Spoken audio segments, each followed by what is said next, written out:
자, 그래서 지금까지 얘기한 거를 대략 정리해 보면 애플리케이션에서 만들어진 데이터가 그 사이즈가 어떻게 되든 간에 일단 이 전달할 수 있는 전달망에 맞는 규격에 맞춰서 이 트랜스포트에서 이제 적당한 사이즈로 다 조각이 난다.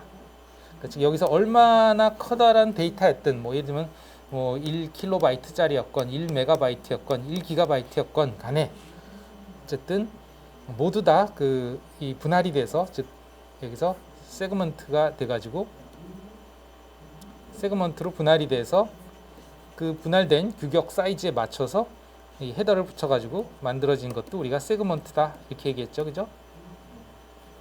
이렇게 만들어진 세그먼트 하나하나들을 이제 얘네들이 처리해 주는 거예요. 그러면 그 처리는 이제 이거였던 다 똑같이 한다 이거야. 그러니까 마치 택배 기사가 그 뭐 어떠한 물건이든 잘 모르지만 어쨌든 규격화된 그 박스에 저장된 박스에 들어있는 물건을 다 똑같이 취급을 하잖아요. 그 안에 뭐가 들어있든 간에 컨텐츠가 뭐든 아니면 그것이 어떤 커다란 컨텐츠에 분할된 일부의 박스이건 간에 어쨌든 그 여러 개의 박스들을 다 똑같이 취급을 하는 거죠. 예. 그렇게 이해하시면 되겠어요. 그래서 이들 하나하나에 대해서 이 밑에서 벌어진 일은 똑같은 것이 반복이 될 뿐이다 하는 거죠. 여기까지는 이 커다란 데이터였던 것이 여기서 처리되는 과정이 좀 다르다면, 그죠? 애플리케이션 데이터에 대해서 뭐 헤더 붙여서 데이터 만들고 그것을 여기서는 또 다시 분할을 하고 이런 다른 처리 과정이 있다면 그 분할을 해서 또 여기에 뭐 포트 번호 붙이고 그다음에 그 순서 번호 붙이고 이렇게 해서 세그먼트를 만드는 것까지는 여러 가지 과정들이 일어난다면 그 다음부터 여기서 이루어지는 일은 이 하나하나에 대해서 계속 반복적인 이동 작업이 벌어지는 거예요.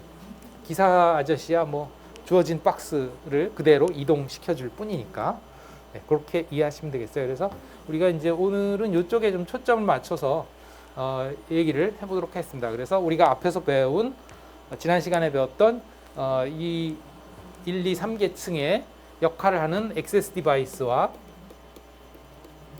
그 다음에 인터넷 네트워킹 디바이스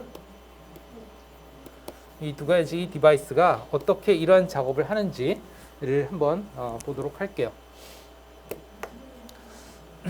자, 그래서 일단 아까 얘기했던 이 하나하나가 여기에서 다시 헤더를 붙여서 뭐가 된다고 그랬냐? 패킷이 된다고 그랬습니다. 그래서 이것도 잘 알아두세요. 여기서 각 계층에서 부르는 이 데이터의 이름이 무엇이냐? 우리가 그걸 뭐라고 부르냐면 저 뒤에 보시면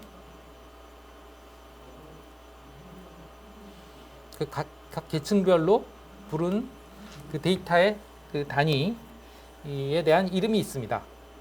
이것을 우리가 각 계층에서의 프로토콜 데이터 유닛 PDU 이고요. 이 계층에서는 그들을 데이터다 부른다. 실제 데이터와 그 앞에 헤더를 붙인 것까지 예를 들면 아까 봤던 웹 서비스의 그 웹 데이터 하나의 파일이 되겠죠. 웹 파일 내가 브라우저 상에서 보여줄 그 파일 앞에 붙인 헤더까지 포함해서 또 그것도 데이터라고 부른다. 그 다음에 이제 트랜스포트 계층에서 그 데이터를 이 밑에 계층에서 실어나갈 수 있는 규격에 맞춰서 자른 것들 그런 것들을 우리가 세그먼트라고 부른다. 물론 거기에다가 이제 각 양쪽의 애플리케이션들을 구분할 수 있는 포트 번호를 붙여주고 또 데이터가 잘라졌으니까 그 자른 것들의 순서를 다시 나중에 조립을 하기 위해서 그 순서를 붙여주기도 하죠. 그런 헤더까지 붙인 것도 우리가 세그먼트라고 부른다. 뭐 데이터그램과의 차이는 또 나중에 얘기할게요. 지금 얘기하기는 그렇고요. 그 다음에 또 여기에서는 그러면 실제 그것이 어디에서 어디로 이동이 돼야 되냐 하는 그런 주소가 또 여기에 붙어야 된다 이거죠. 이 세그먼트에 앞에 그러니까 세그먼트 앞에 헤더가 또 붙는 거지. 그 헤더 안에는 어디서 어디로 가야 되냐. 그러니까 출발하는 주소와 도착하는 주소. 마치 여러분들이 택배를 보낼 때도 여기에 딱 그 송장을 붙이잖아요. 그 박스에다가 그 송장에 보면 보내는 사람, 받는 사람 주소가 다 있죠. 네, 그것과 비슷하다고 보시면 되겠어요. 그래서 그것이 이제 이 헤더로 또 붙는다. 물론 그거 외에도 부가적인 값들이 더 붙는데 어쨌든 그렇게 해서 만들어진 것을 우리가 패킷이라고 부른다 이거죠. 그래서 여기까지는 어느 정도 이제 여러분들이 기본적으로 알아두시는 게 좋겠고, 그 다음에 또 그 패킷이 또 여기서 또 추가적으로 뭔가 붙어서 프레임이 된다. 뭐 그런 것들도 예, 이제 설명을 하겠습니다. 그건 이제 좀 이따 설명을 할게요. 어쨌든 그런 식으로 그 각 계층별로 처리되는 그 데이터의 단위들, 우리가 그걸 프로토콜 데이터 유니트다. 계층에서의 프로토콜 데이터 유니트다. 이렇게 하고 이름들 잘 기억해 두시기 바라고요. 자, 그러면 이제 실질적으로 그런 데이터들이 어떻게 이동을 하느냐 하는 것들을 사례를 보고서 하겠습니다. 그래서 우선 이 액세스 디바이스의 대표적인 디바이스인 허브라는 장치, 그 다음에 스위치라는 장치 두 개를 놓고 비교를 하면서 그들이 또 어떻게 동작을 하는지 그런 것들을 볼게요. 그러면 허브라는 장치는 뭐하고도 비슷하냐면 여러분들 가정에서 많이 쓰는 멀티탭 있죠?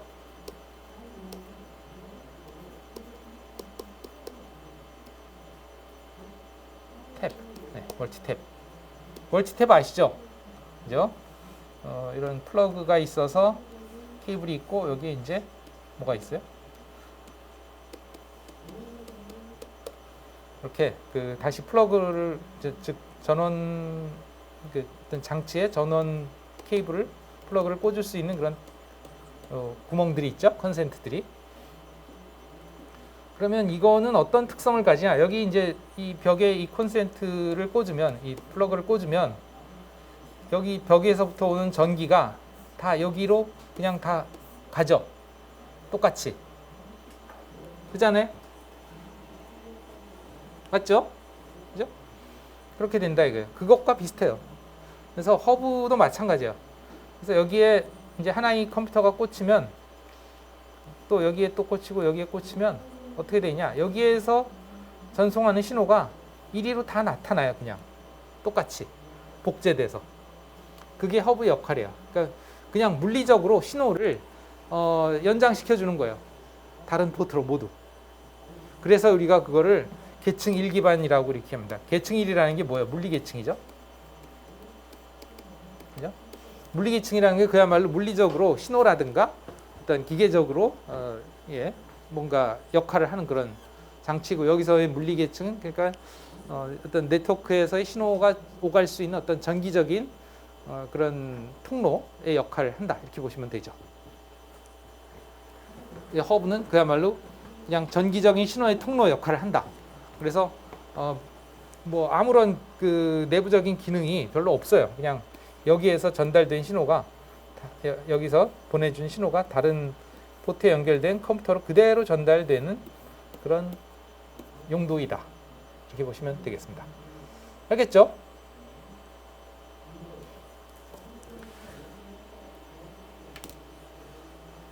그게 이제 허브다. 그래서 우리가 그걸 이제 계층 1기반 동작으로 한다, 이라고 한다. 그러면 이제 이런 의문이 떠오르죠. 내가 이제 여기서 이 컴퓨터로 보내려고 하는데, 여기서 보내면 사실은 어디든 다 전달이 된단 말이에요. 그래서 여기를 A, B, C, D다 그러면 B에도 전달이 되고 C에도 전달이 되고 D에도 전달이 되죠. 그러면 다 전달이 되니 그걸 B, C, D가 다 받을 거 아니에요. 수신이 되니까, 신호가 들어오니까 B도 받고 C도 받고 D도 받아요. 근데 사실은 나는 누구한테 보내고 싶으냐? 하면 C한테만 보내고 싶은 거예요. 그럼 그거를 받는 측에서 이게 나한테 온 건지 아닌지 어떻게 판단할 수 있겠어요? 주소를 보고 알 수 있겠죠, 그죠? 주소. 근데 주소를 보고 알 수 있는데 문제는 요렇게 구성된 이거는 하나의 네트워크란 말이죠. 하나의 네트워크죠. 그럼 이런 하나의 네트워크 안에서 쓰는 주소 기술은 IP 주소가 아니에요. IP 주소가. IP 주소는 인터넷상에서 나를 식별하기 위한 그런 용도고, 인터넷이라는 건 지난 시간에도 얘기했지만 여러 개의 네트워크가 서로 연결된 그런 상황이죠. 그렇기 때문에 단일 네트워크에서가 아니고 여러 개의 네트워크가 서로 연결되어 있는 상황에서 나와 상대방을 식별하기 위한 그런 용도로 사용이 된다 이거죠. 그래서 인터넷에서는 주소 체계가 어떻게 되어 있냐? 크게 두 단계로 구분이 된다 그랬죠. 그래서 앞 단계는 내가 어느 네트워크에 속하는지 하는 네트워크의 주소, 그리고 뒷 단계는 그 네트워크에서 어떤 아이디를 가지는지 하는 호스트 주소, 이렇게 나눠진다 그랬죠. 그래서 전 세계상의 어느 네트워크의 어느 호스트인지 이것을 알 수 있는, 그런 식별할 수 있는 주소 체계이기 때문에 사실 하나의 네트워크 안에서만 사용되는 주소 체계라고 보기는 어렵고, 여러 개의 네트워크가 서로 얽혀 있는 그런 상황에서 사용하는 주소 체계고, 하나의 네트워크 안에서 사용하는 주소 체계는 나름대로 그 네트워크의 기술에 따라 다른 주소 체계를 써요. 뭐 예를 들면 지금 우리 이 실습실 같은 경우에 뭐 계속 얘기하지만 이더넷이라고 하는 네트워크 기술을 쓰는데, 이더넷에서 사용하는 네트워크 기술은 나름대로의 주소 체계가 존재한다 이거죠. 그걸 우리가 뭐라 그러냐면 맥 주소다 이렇게 이야기합니다. 맥 주소. 예를 들어서 또 뭐 와이파이에서도 사실은 맥 주소를 써요. 또 블루투스 네트워크에서도 맥 주소를 써요. 이런 식으로 많은 그 네트워크에서 맥 주소를 사용합니다. 하나의 네트워크 안에서 쓸 수 있는 주소 체계로. 그래서 그 맥 주소는 이더넷에서 사용하는 맥 주소는 IP 주소와 달리 주소 체계가 48비트로 되어 있어요. 그래서 봅시다. 여러분들이 터미널 창을 열어서 한번 실제로 해봅시다. 그러면 여러분들 컴퓨터의 맥 주소는 도대체 어떻게 되냐? 즉 이더넷에서 나를 식별하기 위한 맥 주소는 어떻게 되냐? 했을 때 그걸 확인하기 위한 커맨드가 ipconfig, 여기까지는 IP 주소라든가 서브넷 마스크, 게이트웨이 뭐 이런 정보들을 보기 위해서 썼었죠. 이 명령어는. 근데 조금 더 구체적으로 보기 위해서 /all 해서 좀 더 상세한 정보를 볼 수 있어요. 이 ipconfig와 ipconfig_all의 차이는 일부 정보만 보여주냐 아니면 좀 더 많은 정보들을 보여주느냐 그 차이인데요. /all이라는 명령을 사용하면 예를 들어서 우리가 이 실습실에 연결하기 위한 어댑터인 이더넷 어댑터, 이더넷 같은 경우에 우리가 보통 ipconfig 명령어로만 했을 때는 IP 주소, 서브넷 마스크, 기본 게이트웨이, 그 다음에 네임 서버, DNS 서버 여기까지 볼 수 있었죠. 그죠? 그런데 이제 여기에서 볼 수 있는 게, 추가적으로 볼 수 있는 것 중에 하나가 바로 이 물리적인 주소입니다. 물리적인 주소이고, 이것이 이제 48비트라는 거죠. 그러면 물리적인 주소를 우리가 이제 이걸 맥 주소라고 부른다.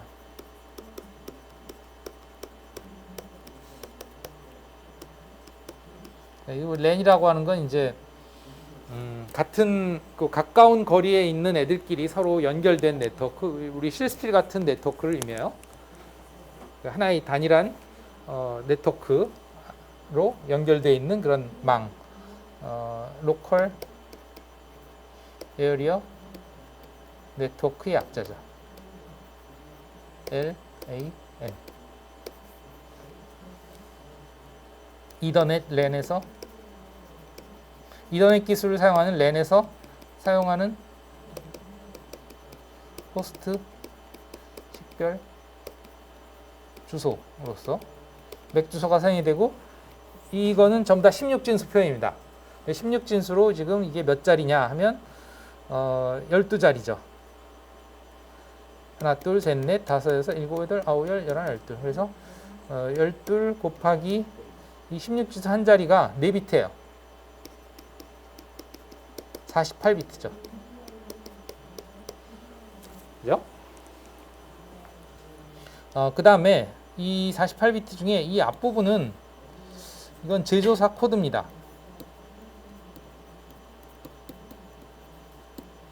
이 뒷부분은 그냥 제조사에서 붙인 일련 번호예요. 그러니까 IP 주소랑은 많이 다릅니다. IP 주소 같은 경우에는 이 IP 주소는 이 서브넷 매스크에 의해서 그 서브넷 매스크 값이 이진수로 1인 여기까지가 어느 네트워크에 속하는지, 그 다음에 이 뒤에 것이 그 넷에서의 각 호스트 주소죠. 예. 이런 그 의미라면, 그러니까 결국은 같은 네트워크라면 이 IP 주소의 앞부분은 네트워크 주소 부분은 똑같다. 여러분들 컴퓨터들 같은 네트워크에 있으니까 다 똑같잖아요. 그죠? 그런 식이죠. 예. 그리고 이제 여러분들 컴퓨터들은 호스트 주소만 다르죠. IP 주소들은. 그것에 비해서 이 맥 주소는 앞에 이 24비트죠. 반. 24비트가 그 제조사의 코드로 되어 있다. 근데 아마 여러분들의 컴퓨터들은 다 제조사가 똑같기 때문에 아마도 그 제조사 코드도 여러분들이 다 똑같을 거예요. 이건 절대로 네트워크가 동일해서 같은 게 아닙니다. 여러분들의 컴퓨터들의 제조사가 다 똑같기 때문에 그런 거예요. 네, 그렇게 이해하셔야 돼요. IP 주소처럼 그러니까 이 앞에 부분이 같으니까 같은 네트워크인가 보다. 아닙니다. 아닙니다. 제조사가 같아서 그런 거예요. 그 다음에 이 뒷부분이 이제 여러분들 컴퓨터마다 또 다르겠죠. 그래서 뭐 여러분들이 만약에 이 그 맥 주소를 보고서 제조사 코드가 어떻게 되는지 알아보려면 뭐 이건 뭐 쉽게 검색을 해볼 수 있어요. 이 맥 주소를 이렇게 복사를 해서 이렇게 복사를 해서 뭐 구글링을 해보시면 됩니다. 어떻게 하느냐? 그러면 이제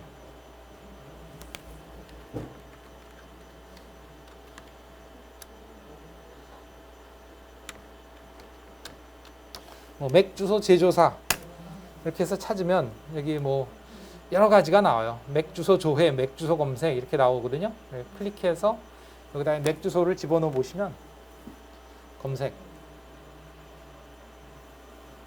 해보시면 여기 이제 공급 업체 내역이 나오죠. 여기 이렇게 딱 집어넣으면 여기에 그 벤더 네임은 마이크로스타 인터내셔널 커퍼레이션 이렇게 나오죠. 그러니까 ECF05D 요 코드가 어느 회사의 제조사에 할당된 코드냐?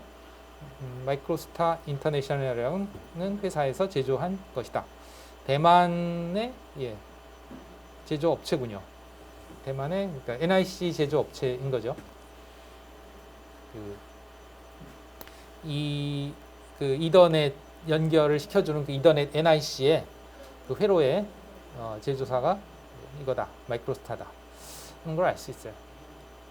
이런 식으로 확인할 수 있겠다 하는 거예요. 어쨌든 그 주소 체계를 쓴다. 그래서 이 주소를 가지고서 구분을 한다 이거예요. 네. 그러기 위해서는 결국은 이제 아까 앞에서 인캡슐레이션을 해서 프레임을 만든다고 그랬는데 뒤에서 설명했군요. 뒤에서 여기 뒤에서 여기 프레임 요거 얘기를 했죠, 그죠? 프레임. 요 앞에 뭐가 붙어야 되냐 하면 바로 이 주소가 붙어야 돼요. 주소. 어떤 주소? 맥 주소. 맥 주소가 붙어야 됩니다. 그래서 요 패킷에 그죠? 여기구나. 여기. 이 패킷에 또 추가적으로 앞에 헤더가 붙는데 그 중에 이제 그 이더넷 주소가 붙는다. 상에서의 붙는다. 그러면 이 주소를 어떻게 붙이느냐는 거죠. 어떻게 붙이느냐 했을 때 이제 이거를 여러분들 컴퓨터에서도 해볼 수가 있고요. 뭐 시뮬레이터를 통해서도 해볼 수가 있는데 일단 여러분들 컴퓨터에서 옆자리 사람과 이제 통신을 한번 해볼게요. 뭐 해봐서 알겠지만 옆자리 사람과 IP 주소를 확인하고 다시 한번 뭐 핑이라든가 이런 걸 해주시기 바랍니다. 핑.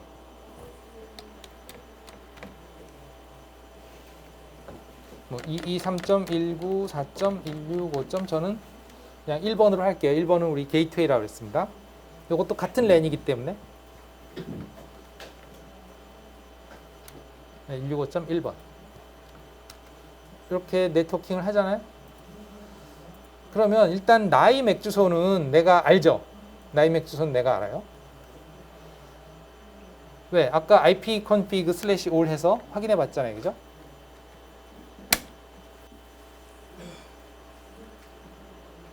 그래서 나의 맥 주소는 요겁니다. 그러면 상대방의 맥 주소는 어떻게 아느냐? 상대방의 맥 주소를 알아야 걔의 맥 주소를 또 붙일 테니까. 그래야 그 정보를 가지고 찾아갈 수 있으니까. 노트패드.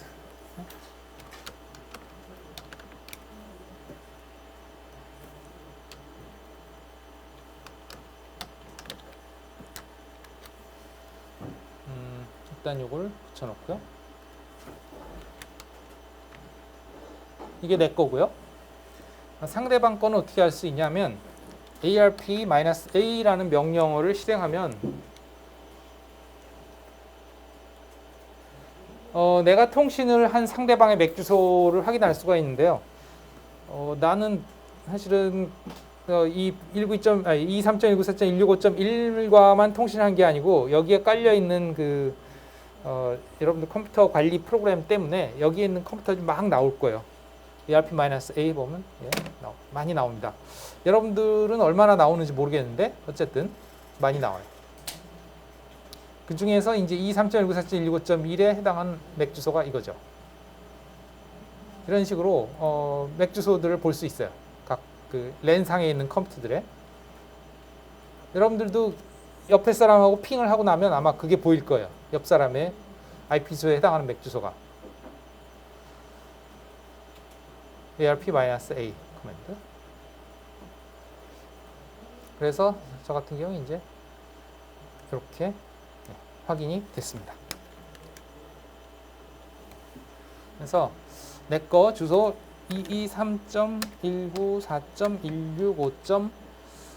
저는 몇 번이냐? 51번입니다. 51번은 맥 주소가 이거이고 맥 주소가 이거이고 상대방, 내가 핑을 한 상대방의 맥 주소는 이거다 하는 걸 알 수 있다 이거야. 확인해 봤나요, 여러분들? 확인해 봤어요? 네? 좋습니다. 그 결과를 확인해 주시고요. 그러면 결국은 내가 이 1번이랑 핑을 할 때 만들어진 ICMP가 여기에서 ICMP 메시지가 여기에서 이제 나의 IP 주소와 상대방의 IP 주소가 붙겠고요. 그죠? 아까 그 패킷에서 나의 IP 주소와 상대방의 IP 주소가 붙는다 그랬잖아요. 송신과 수신 IP 주소가 붙는다 그랬죠? 그 다음에 이 프레임에서는 또 나의 맥 주소와 상대방 맥 주소가 붙는 거예요. 그래서 프레임이 만들어지는 거예요. 그러면 그 프레임이 전달이 되면 그러면 이제 수신 측에서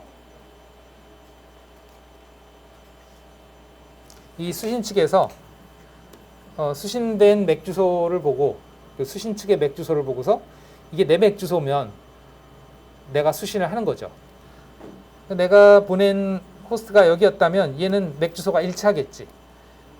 내가 보낸 맥 주소가 이게 아니면 얘게 아니면 이건 나한테 온 게 아니라고 생각하겠지. B는 나의 맥 주소와 얘가 보낸 맥 주소가 다르니까. 얘도 마찬가지로 받았어도 내 맥 주소가 아니니까 내가 받을 게 아니다 이렇게 판단하겠지. 즉 이 수신 맥 주소가 이거인 녀석만 이렇게 허브로 연결된 네트워크에서는 결국은 받은 호스트는 다 받는데 왜? 이게 다 연결이 되어 있으니까 전기적으로 그냥 다 전달이 되니까 마치 그 멀티탭처럼 전달이 되니까 다 모든 호스트가 받지만 목적지 맥 주소 즉 수신 맥 주소를 보고서 이게 나한테 온 건지 아닌 건지 판단할 수 있다. 왜? 나는 나의 맥 주소를 아니까 저쪽에서 보내온 수신 맥 주소 값이 내 거와 같은지 다른지만 확인하면 이게 나한테 오는지 그렇지 않은지 알 수 있다 이거죠. 이거죠. 네. 알겠죠? 그래서 실제로 한번 이것을 시뮬레이터로 분석을 해볼게요. 시뮬레이터 분석을 하려면 여기서 이 그림을 클릭해 주세요. 이 그림을 클릭하면 또 파일이 하나 다운로드 되는데요. 다운로드 됐습니다.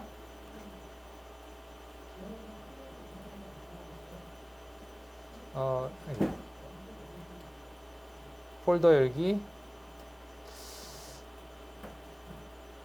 폴더 열어서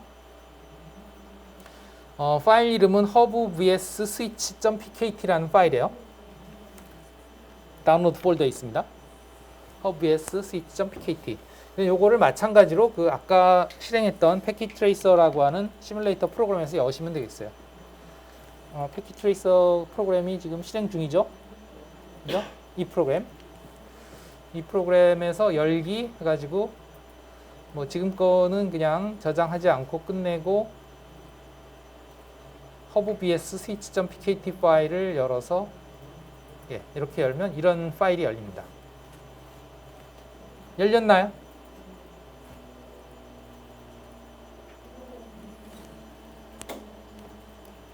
열렸어요? 네? 열렸으면 이제 이 그림이 이제 이쪽이 허브로 연결된 그러한 네트워크 구성입니다.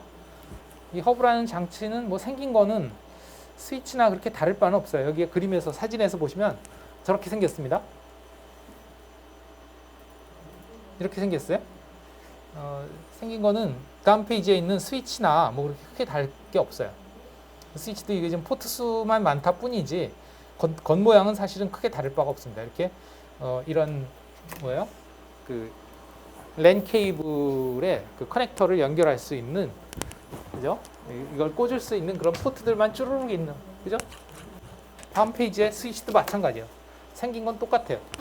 그죠? 이런 그 랜 케이블에 커넥터를 연결해서 컴퓨터랑 연결할 수 있는 그런 포트들만 쭈루룩 있는 그런 장치죠. 포트 개수만 많을 뿐이에요. 알겠죠? 네. 그래서 그러한 허브를 통해서 이제 호스트들이 이렇게 연결돼 있다. 4대의 호스트가 연결돼 있다. 그러니까 이렇게 보시면 돼요. 여기에 이 그림에서 보자면 여기에 이렇게 컴퓨터들이 이렇게 4대가 연결되어 있는 거예요. 이렇게. 이 그림이 이제 요 그림입니다. 알겠죠? 알겠어요? 네. 자, 그러면 일단 얘네들 간의 통신을 하기 위해서 우선 같은 네트워크 안에 있으니까 모두 다 IP 주소를 같은 네트워크에 속하는 주소로 할당했습니다. 그래서 1.1.1.1, 1.1.1.2, 1.1.1.3, 1.1.1.4입니다. 같은 네트워크의 IP 주소들이에요. 여기서 그 주소의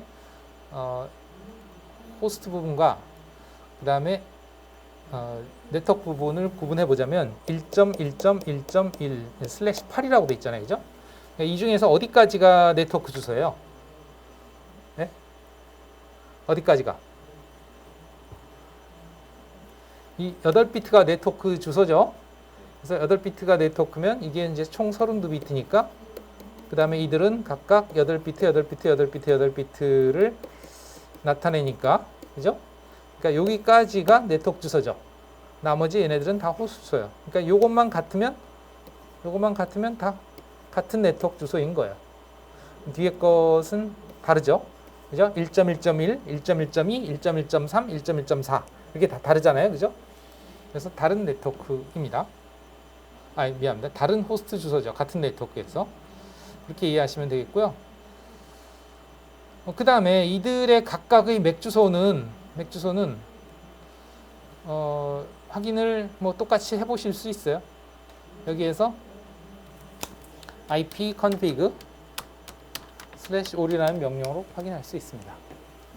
다시 한번 볼게요. 이 호스트를 클릭하시면 여기에 데스크탑 탭이 있어요. 그죠? 지금 현재 데스크탑 탭이고 이게 윈도우의 바탕화면이라고 생각하시면 돼요. 그리고 얘네들 하나하나가 앱 아이콘들이에요. 앱 아이콘 중에 여러분들이 사용할 거는 뭐냐면 터미널이죠. 어떤 터미널이냐면 이거 커맨드 프롬프트 터미널 요겁니다. 요거랑 똑같은 게 뭐냐? 여기에서는 마치 이것 같지만 이게 아니고 이 커맨드 프롬프트라고는 하는 앱이에요. 이걸 클릭하시면 윈도우 터미널과 똑같은 프롬프트가 뜨죠. 그래서 거기서 여러분들이 실행했던 ipconfig /all 명령을 해보면 이와 같이 나타난다 이거지. 그래서 여기에 피지컬 어드레스라고 하는 게 아까 윈도우에서 봤던 물리적인 주소다. 이거죠. 여기 물리적인 주소. 영어로 하면 피지컬 어드레스죠. 약간의 표기법은 다르지만 어쨌든 여전히 16진수 12자리로 이루어져 있습니다. 그래서 여기서는 이제 이 부분이 이제 제조사 코드가 되겠고 이 부분이 이제 그 제조사에서 붙인 일련 번호다 이렇게 보시면 되겠어요. 여기 뭐 IP 주소, 서브넷 매스크, 그다음에 게이트웨이 설정은 지금 아직 안 돼 있습니다. 네임 서버라든가 이런 것들은 안 돼 있어요. 어쨌든 그래서 이것도 이제 결국은 같은 네트워크 상의 컴퓨터들이고 이들 간에 한번 핑을 해볼게요. 핑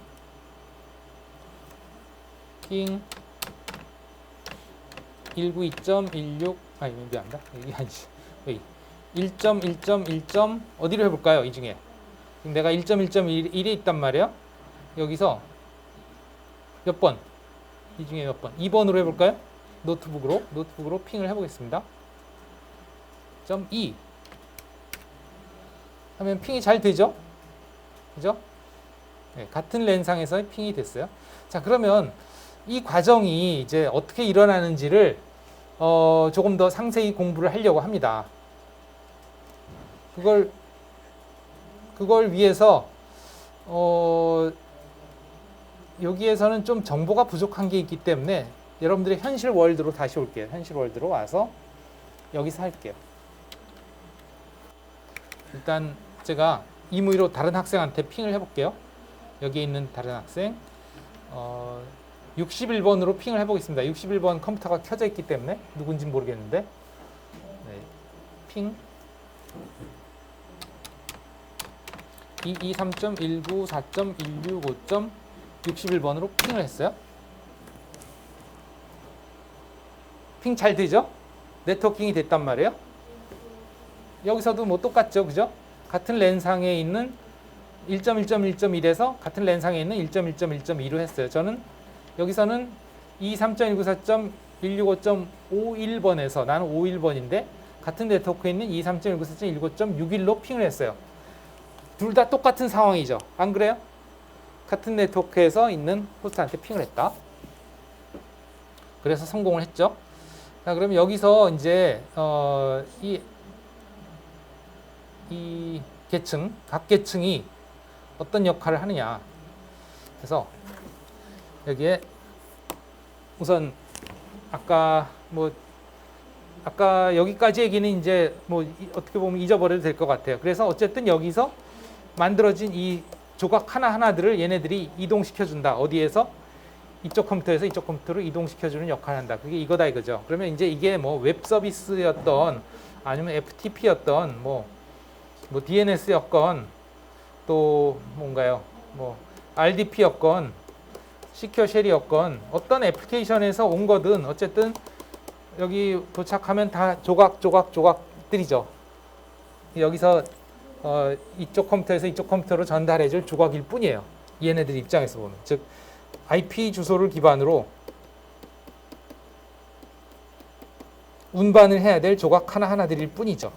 여기 네트워크 계층에서는 그 IP 주소를 기반으로 목적지까지 이동시키는 그런 역할을 얘네들이 하니까 이쪽 네트워크 계층에서 이쪽 네트워크 계층까지 IP 주소 기반으로 운반을 한다 하는 거죠. 그러면 지금 뭐 핑을 했다 그러면 이건 이제 이런 프로토콜 중에 사실은 여기에 있는 프로토콜인데 ICMP라는 프로토콜에서 에코 리퀘스트 메시지 만든다 하는 얘기까지 했잖아요. 그죠? 그럼 그렇게 만들어진 메시지가 마찬가지로 내 IP 주소에서 상대방 IP 주소, 그러니까 223.194.165.51번에서 61번으로 이동을 해야 되는 거잖아요. 그죠? 그러면 이 네트워크 계층이 어떻게 그걸 해주느냐, 그 다음에 이 데이터 링크 계층이 그걸 어떻게 해주느냐, 그리고 이 물리 계층이 그걸 어떻게 해주냐. 근데 사실 물리 계층은 거의 보지 않을 거예요. 왜냐하면 그냥 정기적인 신호로 전달이 되는 거니까. 주로 우리는 네트워크 계층과 데이터 링크 계층이 어떤 역할을 해서 실질적으로 그것이 이동되게 해주냐, 그걸 공부를 하려고 하는데요. 자, 그러면 일단 여기서 전달 경로 결정을 한다 하는 것이 이게 뭐냐면 바로 라우팅이라는 겁니다. 경로 안내죠. 경로 안내. 쉽게 얘기하면. 경로 안내. 안내라는 의미는 뭐냐면 실제로 그 경로로 보내주는 건 아니에요. 이 보내주는 건 얘가 하는 거예요. 얘와 얘가. 얘는 안내만 해줄 뿐입니다. 어디로 가라 하고. 그래서 그 라우팅의 본질은 뭐냐? 지금 현재 여기서 그 다음 가야 될 곳이 어디냐?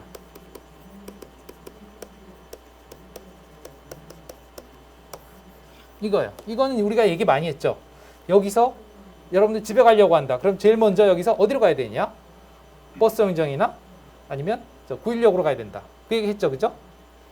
같은 동네 상에서 그 동네를 빠져나갈 수 있는 곳, 또는 만약에 그 다음 가야 될 곳이 만약에 여기가 같은 네트워크 상에 있다면 그냥 그 같은 네트워크 상에 걔가 목적지예요. 걔가 그 다음 갈 곳이에요. 그 다음 갈 곳이 그 목적지가 같은 네트워크에 있다면 그냥 바로 그 다음 갈 곳이 목적지고, 만약에 가야 될 곳이 같은 네트워크 아니고 다른 네트워크에 있다면 그 다른 네트워크로 갈 수 있는 그 어딘가죠. 이미 우리가 앞에서 다 공부를 했어요.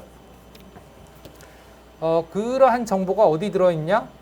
바로 이 경로 안내를 위한, 이걸 해주기 위한 테이블에 들어있어요. 그걸 우리가 라우팅 테이블이라고 하죠. 그래서 지금 이 PC에서조차도 처음에 핑을 해서 데이터가 출발을 하기 위해서는 경로 안내가 필요하고, 그죠? 경로 안내가 필요하고, 그 경로 안내를 위해서 라우팅 테이블의 정보를 이용을 한다. 그러면 라우팅 테이블은 어떻게 확인할 수 있냐? show, 미안합니다. 예. 여기서는 그게 아니지. 예.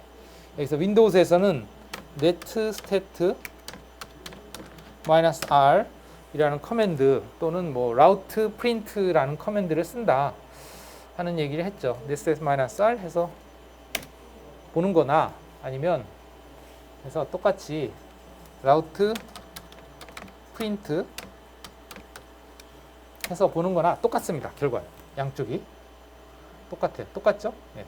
탭을 달리 해도 내용이 똑같아요. 앞에 내용을 보면 여기에 route print 한 결과, 그 다음에 여기서 netstat -r 한 결과, 그러니까 똑같습니다. 그죠? 명령어만 다를 뿐이지 내용은 같아요. 어떤 내용을 담고 있냐 했을 때 여기에 바로 이제 IPv4 경로 테이블, 이게 이제 실제 IP 버전 4의 주소 체계 상에서의 길 안내를 위한 테이블이죠. 그래서 이 테이블을 근간으로 경로를 결정합니다. 그 경로라는 것은 뭐냐? 지금 현재 위치에서 그 다음 갈 곳을 결정하는 거예요. 그럼 그 다음 갈 곳이라는 거는 어떤 의미를 가지냐 하면, 여기서 네트워크 계층에서 이 경로 안내는 결국은 next 네트워크 계층,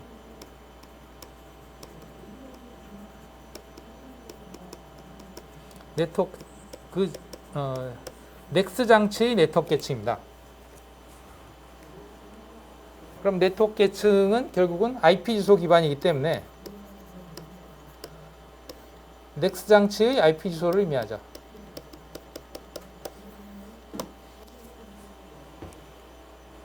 즉 어떤 장치로 가느냐? 그 다음 장치는 IP 주소가 있는 다른 장치로 가는 거예요.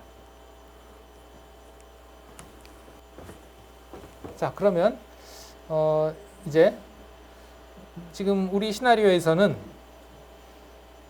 저 같은 경우에 핑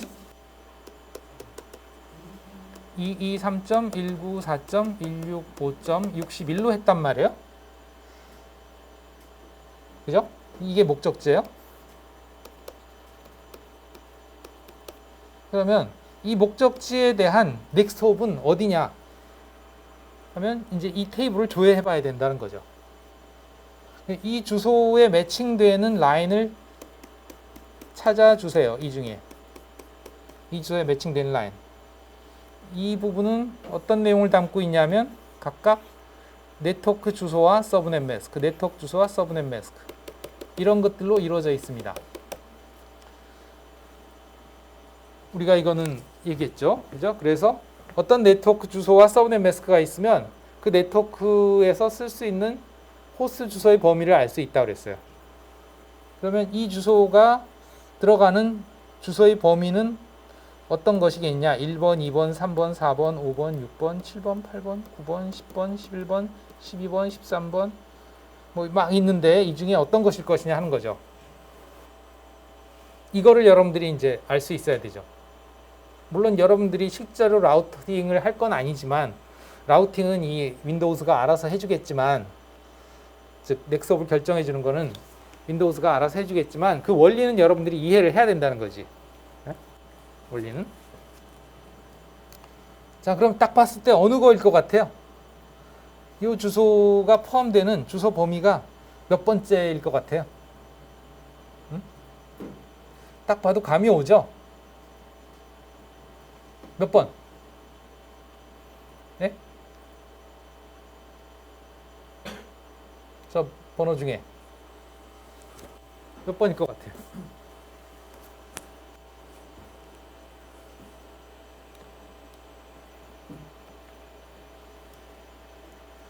아이고.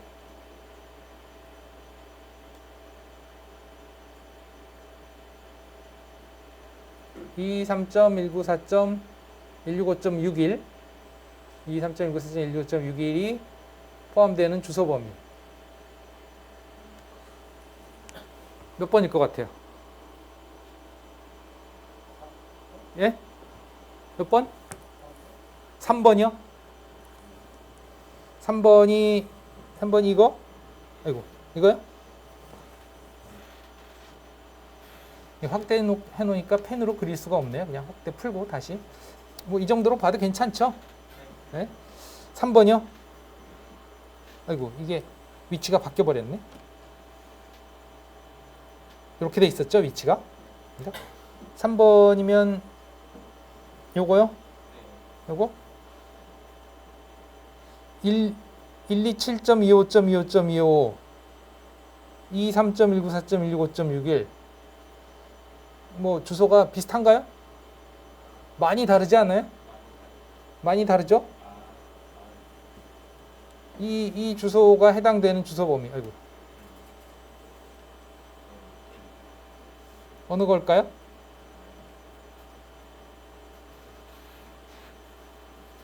이 번호 중에서 11번이요? 11번, 12번, 13번? 23.194 어쩌고니까 23.194 어쩌고 여기에 가깝겠죠. 얘네들. 그죠? 61번이면 일단 51 요거는 내 거죠. 25.25.25.25 서브넷 매스크가 이거란 얘기는 여기까지가 다 네트워크 주소인 것과 같은 그런 의미죠. 왜냐하면 1인 여기에 서브넷 매스크가 1인 것이 즉 이 1인 것에 대한 십진수가 2호니까 얘네들이 다 서브넷 매스크니까 서브넷 매스크가 1인 부분은 다 고정이잖아요. 그러니까 여기까지가 다 고정이에요. 그러니까 얘는 아니죠. 이건 나야. 이거는 어때요? 165.0이고 25.25.25.0이니까 여기까지가 네트워크 주소, 요것이 호스트 주소죠. 그래서 호스트 주소가 변할 수 있어요. 그러니까 이것이 의미하는 주소 범위는 223.194.165.0부터 223.194.165.255까지죠. 그죠? 이게 변할 수 있으니까 여기가 0이니까 0인 부분은 변할 수 있는 부분이고 1인 부분은 변할 수 없는 부분이잖아요. 그러니까 여기는 고정이고 요건 고정이고 요거는 이제 범위가 가능한 거죠. 그러니까 이 주소 범위 안에 얘가 들어가야 안 들어가요? 들어가죠. 그러니까 이 주소 범위에 있다. 목적지가. 그래서 이 경로를 쓰면 된다 하는 거예요. 그래 이 경로는 어디로 가면 되느냐? 일단 어디서 나가야 되냐? 이건 나갈 곳이야. 그러니까 내 PC에서 나갈 곳, 출구.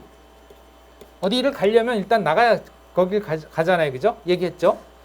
내가 그 다음에 가야 될 곳이 일단 출구가 있어야 그 다음에 가지. 그죠?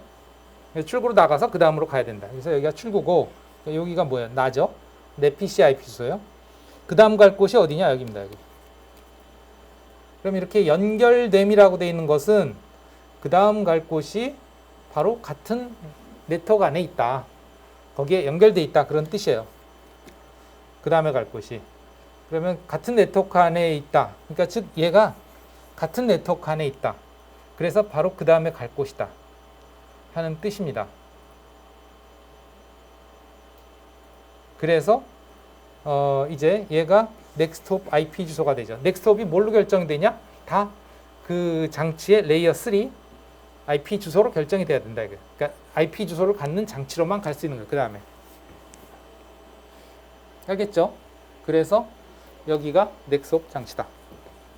그래서 이 그림에서 보자면 아까 패킷 트레이서의 그림으로 보자면 주소는 비록 다르지만 이렇게 생각할 수 있는 거죠. 주소는 비록 다르지만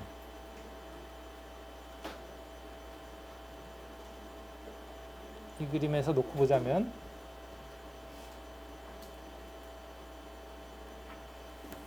지금 여기서 여기로 핑을 했단 말이에요. 그러면 여기에서 다음 갈 장치가 뭘로 결정이 되냐? 바로 여기로 결정이 되는 거예요. 넥스트홉이.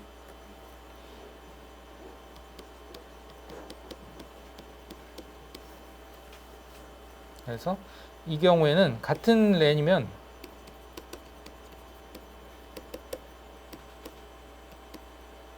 같은 랜이 목적지인 경우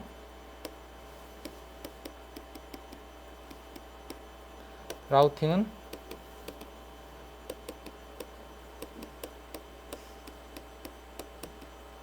그 목적지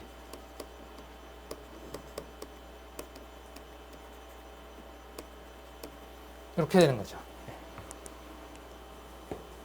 그 다음 값이 바로 목적지 그 자체다. 알겠죠? 네, 여기까지 하고 좀 쉬었다 하겠습니다.